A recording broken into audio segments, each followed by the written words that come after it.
Hi friends, మేమైతే ఈరోజు మామిడి పళ్ళ జ్యూస్ చేసుకుంటున్నాము.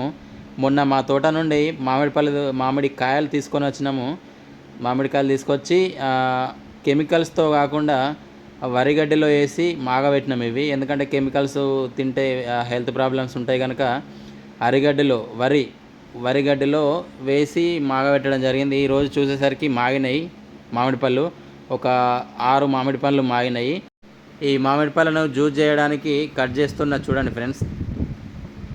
కట్ చేసిన వాటిని గ్రైండరు ఆ కప్పులో ఇట్లా వేసుకొని గ్రైండింగ్ చేసుకోవాలి.